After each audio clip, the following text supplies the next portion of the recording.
Welcome once again to Lehto's Law. Here's Steve Lehto. Ken sent me notes to Steve, check out this story.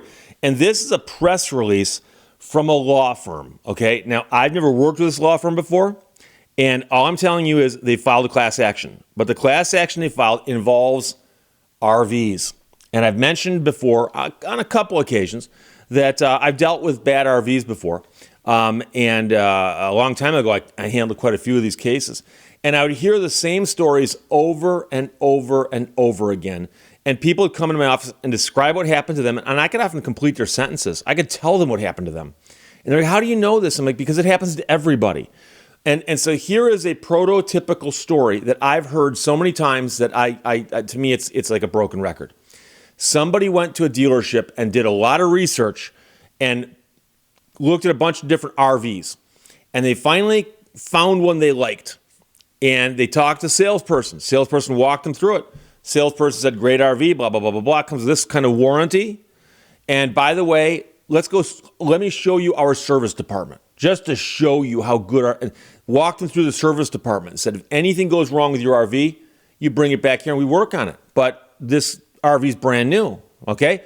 Person or couple buys the RV, and I've had someone driving home from the dealership and has something go wrong with the RV. Bring it back to the dealership, and the dealership goes, oh, our service department's backed up right now. We can't get to you for a few weeks. Person goes, wait, what? Yeah, but I just picked this thing up. Yeah, and what you're talking about now is a warranty repair, and this thing is yours. It's yours, meaning that it's not our problem, it's your problem, but we'll fix it under warranty, but it'll just take us a few weeks. I've had someone tell me that they brought their RV back within a week and were told it would be 6 weeks. And they're like, I bought this thing in June, and let's see, the rest of June, then July. I can use it in August? I was hoping to use it now. And so I've had people also tell me that they brought their RV to a dealership. Dealership had it for a few weeks. They call it, what's taking so long? And they go, oh, there's a problem with your RV, and it's under warranty. And we called the factory and said, will you authorize these repairs? And the factory said, send us pictures. So we walked through, we snapped pictures, sent the pictures to the dealer, the manufacturer, and the manufacturer went back and forth with us. They haven't authorized the repairs yet. And we won't do the repairs till they authorize them because, among other things, they're going to send us the parts if they authorize the repairs. Then a few more weeks goes by, and then finally they authorize the repairs. Then the parts get shipped, then they get installed, and then the person goes, come get your RV now, it's fixed. And it's been a few weeks, right? They get in the vehicle, they take it someplace, and they got other problems, or the problems weren't really fixed. So they call the dealership and go, hey, the repair you just didn't work. And they go, here's the deal. We're not really able to do more than we already did to your RV. If you want it repaired properly, you can, under warranty, take it back to the factory. The number of people I've spoken to who actually took their vehicle back to the dealership, then to the factory, quite often in Indiana, but took it to the factory. They called and said, we're bringing the vehicle down. They said, great, bring it on down. And then the factory's got a place where they can park it and live in it until it's time to bring it in. And then the factory works on it. And I've had, again, people in my office, meaning the vehicles weren't fixed, and they're complaining because the factory repair didn't do it. And a lot of people don't understand that an RV might look like a motor home, and you think of a home as something you can live in. And I've spoken to people before who sold tons of stuff and planned on, in essence, living out of the RV while they traveled the country. And although it has many of the things in it that a home has, like a sink and a refrigerator and a bathroom, it's not built to the same standards as a house. It's also not even necessarily built to the same standards as an automobile. Because you have to understand, if it's self-propelled, there is the portion that propels it, the drivetrain and so on, but then there's a house on the back. And the house on the back is not built to car standards. And in fact, it's not even built to house standards. It's built more to, like, say, mobile home and trailer park standards. And so a lot of these things, for instance, will leak if they've been moved around too much. I know right now there are people out there who are getting very, very upset with me talking like this, but you have to understand that I've spoken to so many people who describe these things. So a law firm called Whites and Luxembourg has filed a class action lawsuit against Winnebago Industries and Grand Design RV on behalf of thousands of people across the country. Their clients' lives were upended due to defective models, especially frame failure from Grand Design RV. The lawsuit says the company not only knew its RVs were defective, but marketed them deceptively and aggressively. The suit is seeking to compel a recall and request both monetary compensation and punitive damages. Many of our clients spent well over $100,000 on what they thought would be homes they could travel in and move from one place to another. These were homes, not an accessory for their home or an occasional camping trip, emphasizes a partner and the consumer protection co-chair of the firm. He said, but what they found out is these RVs are structurally unsound and unreliable when moving from one place to another. That makes the RVs dangerous not only for our clients, but also for anyone else who might be on the road at the same time. It's a catastrophe waiting to happen. Equally distressing is that just moving the Grand Design RV from one place to another can make it unlivable. In some cases, the clients were without their home for months. The RVs needed to undergo significant repairs for frame failures that should never have happened. They're forced to stay with friends or family or live in hotels. This is absolutely outrageous. Now, the firm says Grand Design did everything it could legally to create warranty coverage that is largely illusory to many customers. A warranty is useless unless it can be used. As stated in the lawsuit, customers attempting to exercise the warranty have faced a series of practical challenges, citing red tape restrictions from the company that make it difficult to obtain the repairs within a reasonable time. Because consumers often must take their RV to Grand Design's facility in Indiana to address frame failure, consumers who are unable to haul their towable to that destination are foreclosed from exercising their warranty rights. And many people were surprised when they were told by a dealership that we cannot fix this under warranty. You need to take it back to the factory. And okay, I've got to drive this thing. Now, I've had clients tell me that they were standing in the dealership lot and they said, we're not going to drive it down there. You get it down there. And then the dealership either had somebody from their place drive it down or the factory sent somebody up to drive it down. But somebody still drove it down. It's not like they flatbedded this thing down there. The class action lawsuit refers to specific defective Grand Design RV models sold between 2020 and 2023, including the Reflection, the Influence, the Solitude, and the Momentum.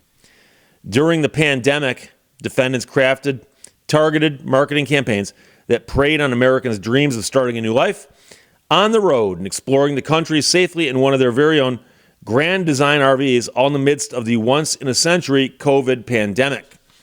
Unfortunately, this dream would soon become a nightmare.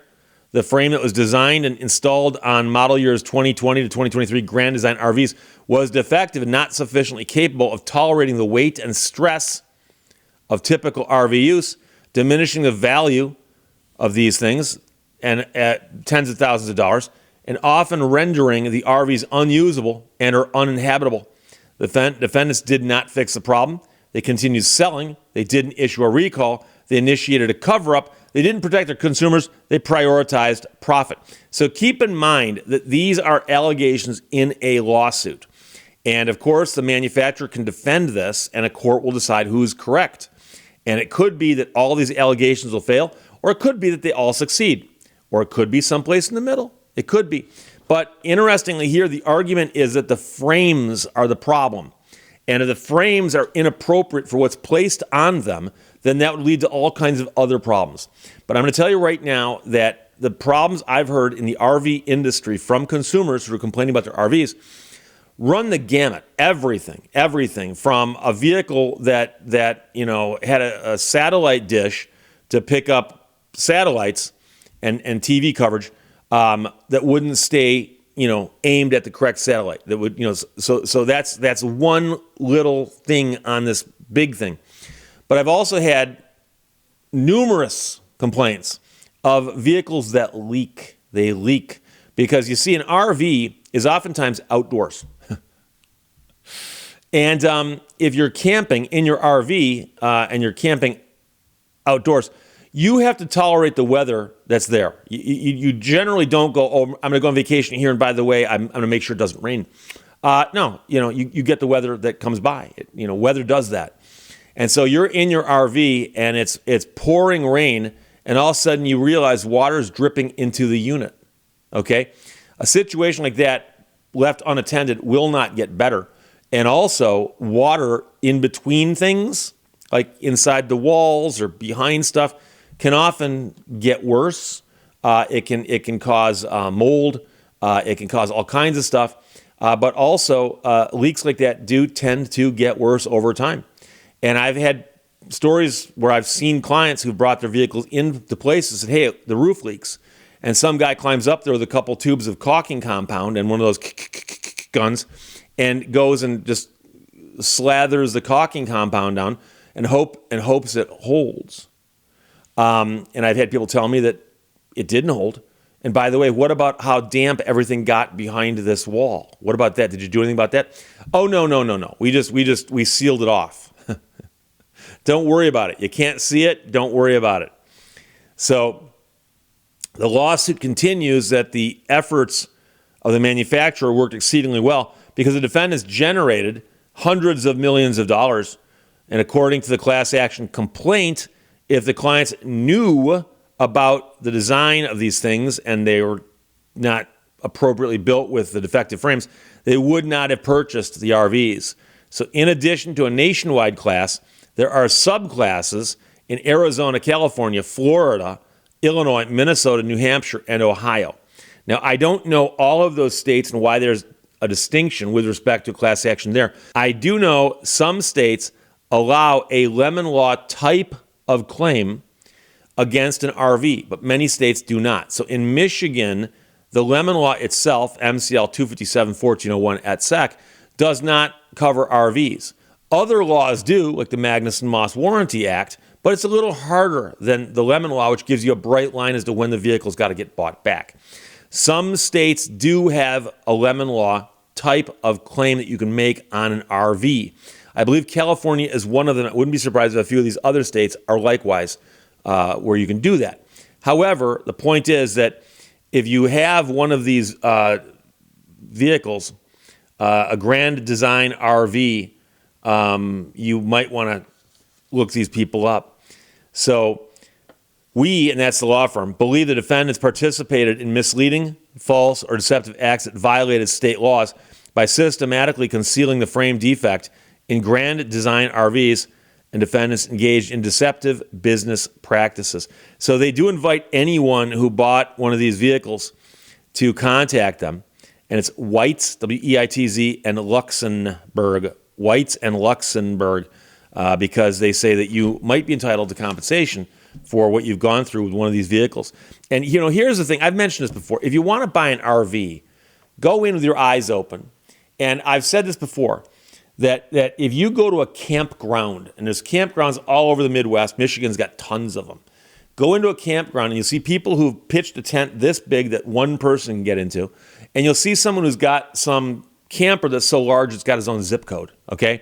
It's a camper that's got multiple flat screen TVs on the outside of the camper, okay? So as you're walking through the campground, people who are camping quite often are friendly and like to talk to people. They like to meet people. They're going to meet people camping, so people who like to meet people are often drawn to that. As you're walking through the campground, look at the vehicles and the RVs that people have. Ask yourself, is that one I'd like to have? And if you have a make and model in mind, look for those. And if you see somebody standing in front of a camper that's of the sort you'd like to have, ask them. Go, excuse me, can I ask you about your camper? And you'd be amazed at how many people say, yes, what do you want to know? Ask them if they like it. Have they had trouble with it? Did they buy it brand new or used? Have they ever had to have warranty work done on it? And you'd be amazed.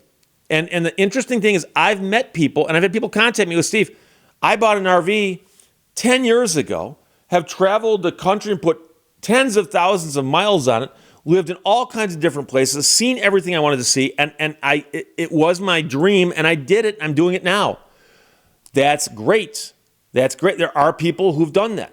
But I've also met people who say, I saved up all my money, bought an RV, and within days of getting it, sometimes the day they got it, something happened where they brought it back to the dealer and they didn't have it for weeks. And they're like, why did I just sign papers and pay all that money and commit myself to a contract while the thing I just bought is sitting in a repair facility, and they told me that they have to wait for authorization from a factory because they took photographs of the problems, sent them down, and now they can't get an answer from the manufacturer. Okay? And so go ask people, find out. And so the other thing I'd recommend to you is if you are the type of person who's handy, you might want to purposely buy a used one because somebody else out there has already taken the depreciation hit, has already used it a little bit and gotten sick of it. And you can find those out there at a good price and understand, yeah, you're buying one. It might not have a warranty anymore or might only have a little bit of a warranty. But if you don't mind having to fix things a little bit yourself and you're handy like that, you can get a steal on one of these things. Absolutely. Absolutely. But when I hear from somebody who said, Steve, I honestly thought that if I dropped $200,000 on something and it had a problem, I thought they'd take care of me. And I say, the problem is you were thinking like as if it was a car. You buy a $200,000 car and take it to the dealership, there's a chance a car dealer is going to go, this guy just dropped $200,000 in a car, let's take care of him. At an RV dealer? No. You're going to get treated like any other RV dealer. And that's the problem. So again, this is a lawsuit. Those are allegations. They might not hold up in court. So make sure you understand that. But Weitz and Luxembourg has filed a class action lawsuit against Winnebago Industries and Grand Design RV. And it's revolving around defective Grand Design RV models. And they say that they believe the root of it is a frame that's either designed wrong, built wrong, or somehow inappropriate for that model, but they've posed it as a class action, and if it gets certified, it'll address a lot of people who've got those vehicles. Kent, thanks for sending it. Questions or comments, put them below. Let's talk to you later. Bye-bye. Thank you for watching Lehto's Law. Problems are not stop signs, they are guidelines.